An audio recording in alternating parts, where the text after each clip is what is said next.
اب جتنی دیر بات ہونی ہے وہ مالک بن کے نہیں، نوکر بن کے ہونی ہے، آقا بن کے نہیں، خادم بن کے ہونی ہے۔ حضور کی محفل سجی ہے، نوجوانوں اصلاح معاشرہ کے نام سے یہ عظیم محفل سجی، خدا کرے ہر قبیلے ہر بستی میں اسی طرح کی ہر سال ایک محفل سجتی رہا کرے، جس سے ہمیں اپنے عقائد اور اپنے نظریات اور اپنے اعمال پہ غور کرنے کا موقع ملتا رہا کرے۔ ورنہ یہ میں بات کہہ دوں، کئی بار کوئی یہ بھی کہے گا کہ آپ نے پورے جلسے میں نعروں کے سوا کیا کیا ہے، پورے جلسے میں شور کے علاوہ کیا کیا ہے۔ ہم تو بس اتنا جانتے ہیں صاحب، اپنے پلے تو کچھ ہے ہی نہیں اور ہو بھی نہیں سکتا ہے کیا اوقات ہماری۔ ہم تو ان کی در کے منگتے بن کے بیٹھے ہیں جن کی شان یہ ہے کون دیتا ہے دینے کو منہ چاہیے، دینے والا ہے سچا، دینے والا ہے سچا ہمارا نبی۔ ساؤنڈ چاہے کیسا ہی بھی ہے لیکن بہت اچھا ہے، اس کی کوئی شکایت نہیں، بس برداشت کریں گے۔ میں کافی تھکا ہوا ہوں، یہ اپنی جگہ ہے، لیکن کبھی میں تھکن کا تذکرہ نہیں کرتا ہوں، کبھی سفر نہیں بتاتا ہوں اور مناسب بھی نہیں سمجھتا ہوں۔ کبھی اپنی تھکن کا خیال آتا ہے تو میں سوچتا ہوں میری تھکن کیا اس سے بھی بڑی ہے جو سفر میرے نبی نے طائف کا کیا تھا، کیا ہماری تھکن اس سے بھی زیادہ ہو گئی جو حضور نے پیدل جا جا کر کے لوگوں کو دین بتایا تھا؟ اتنی بڑی تھکن تو نہیں ہے نا؟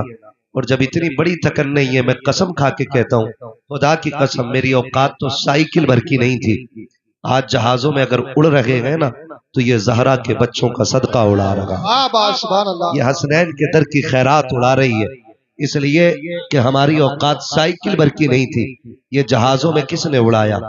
یہ صرف انہی کا صدقہ ہے جن کا صدقہ زمانہ کھا رہا ہے۔ بڑی اچھی بات مناظر بھائی کہی تھی ایک شاعر نے، مجھے نام نہیں پتا لیکن بات کہی تھی، کہا تھا کہ یہ چکی فاطمہ کی چل رہی ہے، زمانہ جتنا لنگر کھا رہا ہے۔ یہ چکی فاطمہ کی چل رہی ہے، زمانہ جتنا لنگر کھا رہا ہے۔ ہم تو یقین کریں حضور کے نام پہ موج کرنے والے لوگ ہیں، ہم تو ان کے نام پہ روٹیاں توڑ رہے ہیں۔ ہمارے حصے کی محنت تو کربلا میں ہو گئی، ہمارے حصے کی محنت تو احد میں ہو گئی، ہمارے حصے کی محنت تو بدر میں ہو گئی، ہم تو خالی اب نام کے ٹکڑے توڑ رہے ہیں۔ اللہ ہمیں جب تک زندہ رکھ کے حضور کے در کا غلام بنا کے رکھے۔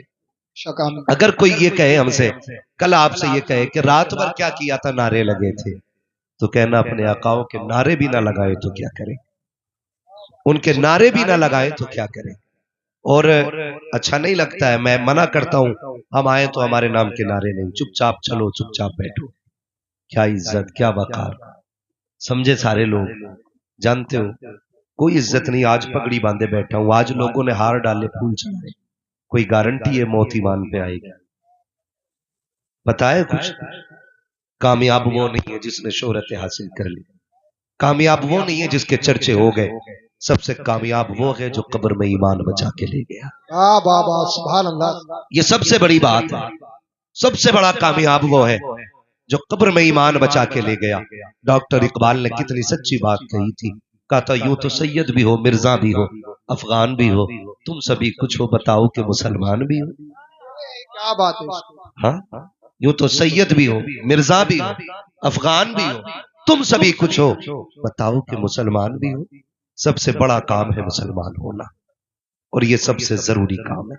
یہ جو جلسے سجتے ہیں نا، اس میں دو باتیں ہوتی ہیں، دو باتیں ہوتی ہیں۔ ایک بات تو یہ ہوتی ہے جب یاد حضور کی آتی ہے نا تو ہم محفل سجا کے اپنے نبی کی باتیں چھیڑ کے بیٹھ جاتے ہیں، ان کے ذکر سے کلیجے ٹھنڈے ہوتے ہیں۔ اور دوسری بات یہ ہوتی ہے کہ ہم میں سے کتنے ایسے ہیں کہ جن کو وقت مہلت نہیں دیتا، کتنے ایسے ہیں جن کو ضرورتوں نے ٹھہرنے نہیں دیا، کتنے ایسے ہیں جن کو مجبوریاں پردیس لے گئے، کتنے ایسے ہیں جو حالات کے ہاتھ مجبور ہو گئے۔ سب تو مدرسے نہیں جا سکتے نا، سب تو اب ہر عمر میں دین سیکھنے مدرسے نہیں جا پاتے، تو ہماری قوم ایک دن جلسہ رکھ لیتی ہے۔ جو سال بھر کی بیماری ہوتی ہے ہم ایک رات دے کر کے حضور کے نام کی اپنی بیماریوں کا علاج ڈھونڈ لیا کرتے ہیں۔ سبحان اللہ، صرف یہ مقصد ہمارے جلسوں کا ہوتا ہے، اور یہی مقصد رہنا بھی چاہیے۔ نہ کوئی جیت ہے نہ کوئی ہار ہے، نہ کوئی آگے ہے نہ کوئی پیچھے ہے، یہ تو رب کی قدرت ہے. آج گلا ہے، دم ہے، آپ بھی سن رہے ہو، بلا رہے ہو. جس دن سانسیں ٹوٹنے لگیں گی، لہجے بکھرنے لگ جائیں گے، اس دن کوئی دعوت دینے نہیں آئے گا. یہ ہم بھی جانتے ہیں اور ہم دیکھ رہے ہیں حالات. تو پھر گھمنڈ کس چیز کا، اترانا کس چیز پہ؟ یہ ڈیوٹی تب تک جب تک رب کرا رہا ہے. جلسہ کرانے والوں، محفل میں بیٹھنے والوں، ایک رات بیٹھ کے یہ مت سمجھنا ہم نے اسلام پہ احسان کیا ہے. ایک رات ان کی محفل میں آ کے یہ نہ سوچنا ہم نے حضور پہ احسان کر دیا ہے. یہ سوچ کے رب کی بارگاہ میں سجدہ شکر ادا کرنا. مالک کلمہ پڑھنے والے تو بہت تھے، ٹوپی لگانے والے بھی بہت تھے، تیرا احسان ہے تو نے محبوب کی باتوں کے لیے ہمارا انتخاب کر لیا تھا. یہ کہہ کے اپنے رب کا شکریہ ادا کرنا. اور محفل ختم ہو جائے نا تو کسی سے مت پوچھنا جلسہ کیسا تھا، کیسی رہی محفل، کامیاب تھی کہ ناکام تھی. کوئی انتظار نہ کرنا. بس تم نے جس مقصد سے جلسہ کیا ہے نا اس کے بارے میں اتنا کہہ دوں. یہاں تک آپ لے آئے ہو نا جلسے کو، اب آپ اتنا ہی کہو، رہنے دو یا ڈبو دو، اب تو تمہاری جانب کشتی تمہیں پہ چھوڑی، لنگر اٹھا دی ہے. سبحان اللہ. آقا جتنا ہمارا کام تھا ہم کر چکے، اب جو آپ کا کام ہے وہ آپ کر دیں. اب جو آپ کا کام ہے وہ آپ کر دیں.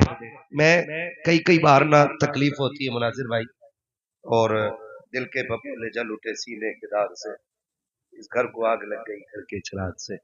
اکثر گالیاں انہی کو ملتی ہیں جو جلسے کراتے ہیں، ہے نا. لوگ بیٹھ کے کہتے ہیں جاہل ہو، گوار ہو، کچھ آتا نہیں ہے، جاتا نہیں ہے. آتا ہوتے تو تجھے ہی کیوں بلاتے بھائی؟ اگر یہ اتنے بڑے جاننے والے ہوتے تو انہیں ضرورت ہی کیوں پڑتی؟ یہ خود نہیں جان لیتے.